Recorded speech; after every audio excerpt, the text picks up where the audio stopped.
और प्रायः जब लोग यह कहते हैं तो मुझे यही याद आता है माँ अमृतानंदमयी का एक वाक्य उन्होंने भेजा था कि आप केवल अपने को माध्यम समझिए। उन्होंने इंग्लिश में भेजा था, you are only an instrument for the completion of the temple is divine and will be completed. ये सर जैसा सोचा था क्या पूरी तरह से वो चीज़ें साकार हो गई या अभी? प्रारंभ में जैसा आपको बताया लगभग 1800 करोड़ रुपए का खर्च अभी अनुमान है, लेकिन वो बढ़ सकता है। के बाद 2020 में जब वहाँ निर्माण होने लगा, क्योंकि वह तो वह स्थान है जहाँ भगवान राम आज हैं, जहाँ मंदिर है, वह स्थान है जहाँ टेंट का निर्माण था, जहाँ हमारे भगवान थे। उनको जब यहाँ पर 2020 में लाया गया तो जो मंदिर आप सबको याद होगा, एक टिन शेड का निर्माण हुआ था जिसमें उनको रखा गया था। तो 2020 से और 24 तक वो यहाँ पर विराजमान थे और उसका एक अनुस्मारक बनाया गया है जो कि उस प्रकार का ही बिल्कुल कैसा मंदिर छोटा सा लकड़ी का है।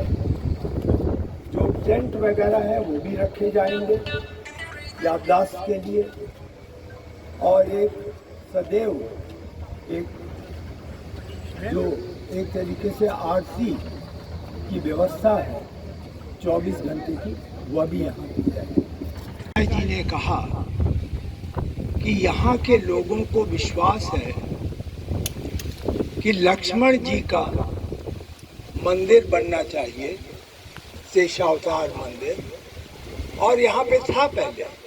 मैं जब आया तो यहाँ पर एक जीर्ण अवस्था में मंदिर था, और उन्होंने कहा कि विशेषता यह होगी कि जो भगवान के मंदिर के अंदर जहाँ भगवान स्थापित हैं उसकी जो ऊंचाई है इसकी ऊंचाई भी वही होनी चाहिए। तो इसलिए तदनुसार डिजाइन करके यह शेषावतार मंदिर बनाया गया। यहाँ के लोगों को यह विश्वास था कि वास्तु की दृष्टि से, और जो किंवदंती थी, जो लोगों को एक विश्वास था, उसको ध्यान में रखते हुए हमें अवश्य बनाना चाहिए, जिसका आदर किया गया। सामाजिक समरसता को किस प्रकार उन्होंने संदेश दिया, उसके लिए यह उचित पाया गया कि इन मंदिरों का निर्माण हो। और आप सबको मैंने पहले भी उल्लेख किया है कि यह सुझाव एक चर्चा के दौरान प्रधानमंत्री जी ने किया था कि इन सब मंदिरों का निर्माण यहाँ पर अवश्य होना चाहिए। तो इसलिए तदनुसार ये रखा गया जैसा कि प्रधानमंत्री जी ने अपेक्षा की थी, हम सबसे आशा की थी। तो ये सब 7 मंदिरों का निर्माण सामाजिक संरचना के संदेश को बताने के लिए मंदिर के बिल्कुल निकट में बनाया, जो कि पिछले 500 वर्ष और उसके पहले से आंदोलन में जिन लोगों ने अपना जीवन दान किया, उनकी याददाश्त के लिए पूर्ण स्मारक यहाँ पर बन रहा है। ऑलरेडी स्टील स्ट्रक्चर लग गया है, अब इसके ऊपर ग्रेनाइट लगेगा, जो कि आपके सामने आ गया कि यहाँ से श्रद्धालुओं को जूता उतार कर पैदल जाने में कम से कम कठिनाई है। इसलिए यह सोचा गया कि सबसे पहले यहाँ इस्तेमाल हो, अगर यह भर जाए तो कुछ अच्छी है।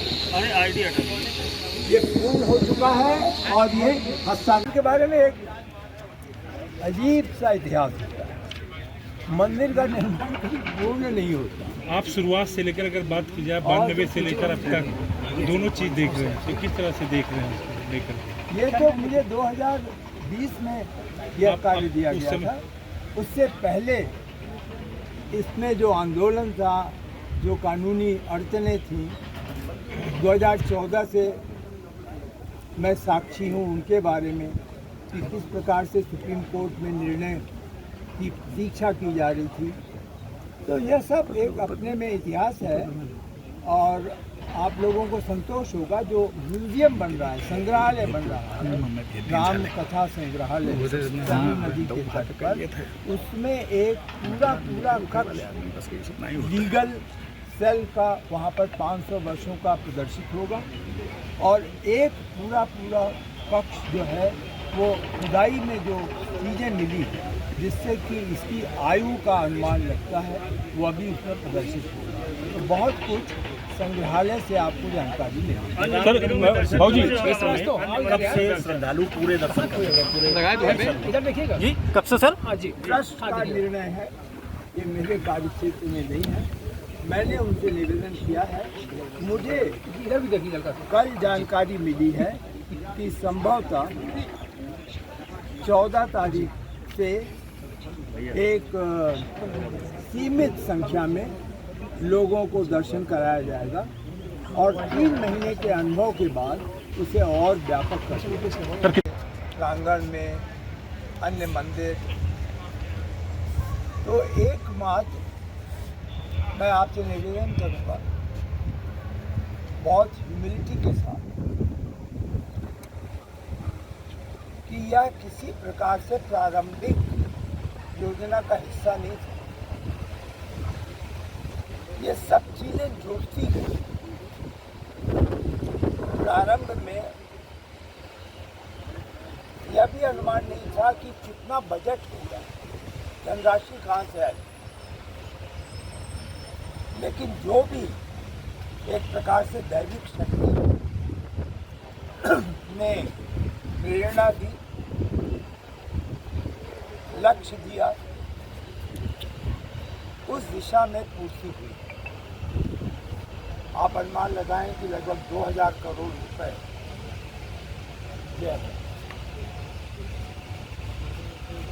प्रारंभ में 200 करोड़ भी नहीं सोचा। अभी आप देखेंगे तो मंदिर का आयाम आप सबसे मैंने चर्चा में ये बात बताई कि जब पहली बार परकोटा का नाम लिया गया तो मुझे नहीं मालूम था ये परकोटा क्या है। बाद में बताया गया कि ये परकोटा राजस्थान वगैरह में और दक्षिण में मंदिरों के साथ सुरक्षा की दृष्टि से बनाया जाता है और इसमें मंदिरों की रचना पंचायतन के सिद्धांत से। तो अभी आप देखेंगे, उनका दर्शन करेंगे, जो भगवान है वहाँ पे।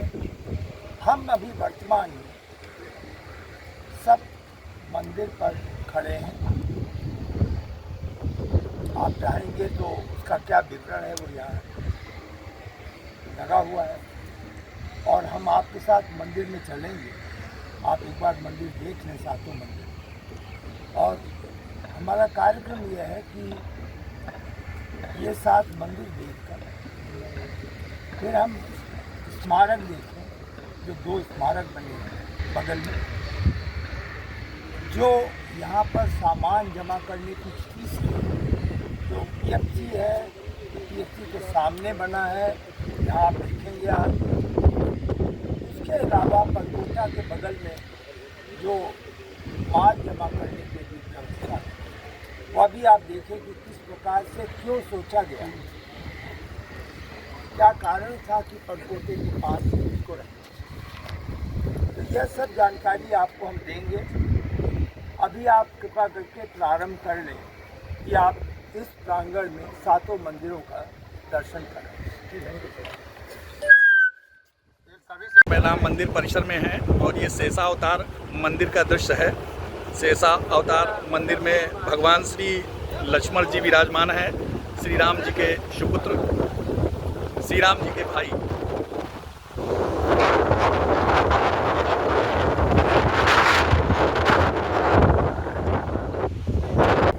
हम इस समय राम मंदिर परिसर में हैं और हमारे ठीक पीछे राम मंदिर का शिखर दिखाई दे रहा है जिस पर भगवा ध्वज लहरा रहा है। यह राम मंदिर परिसर पूरे 70 एकड़ में निर्मित है और इस परिसर में 15 उप मंदिर बनकर तैयार हो चुके हैं। हम इस समय हम कुबेर टीला के ऊपर हैं और यहाँ सप्त मंदिर भी बनकर तैयार हो चुके हैं। राम मंदिर परिसर के निर्माण में, पूरे परिसर को भव्यता देने में ट्रस्ट के अनुसार अब तक 1800 करोड़ रुपए खर्च हो चुके हैं। ट्रस्ट का कहना है कि अभी कुछ धन और व्यय हो सकता है मंदिर निर्माण की। हम इस समय राम मंदिर परिसर में हैं और ये राम मंदिर परिसर का दृश्य।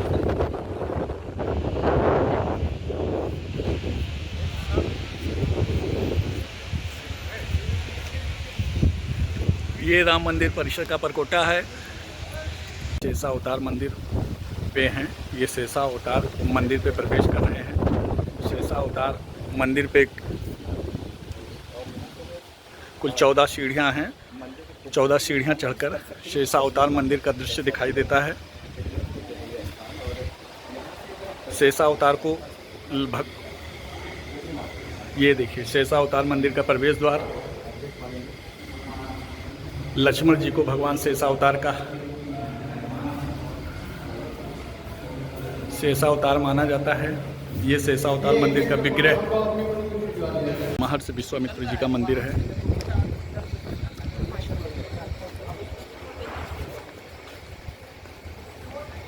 मंदिर में महर्षि विश्वामित्र की मूर्ति विराजमान है।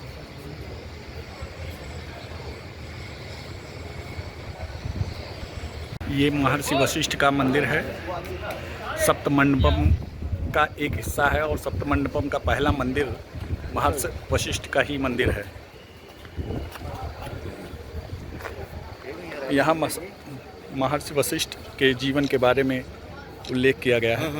ये महर्षि वाल्मीकि जी का मंदिर है और उनके जीवन के बारे में मंदिर के ठीक सामने शिलापट लगाया गया है। अगर आप ये वीडियो YouTube पर देख रहे हैं तो हमारे चैनल को सब्सक्राइब करें और बेल आइकन को दबाना ना भूलें। अगर आप Facebook पर ये वीडियो देख रहे हैं तो हमारे पेज को लाइक करें।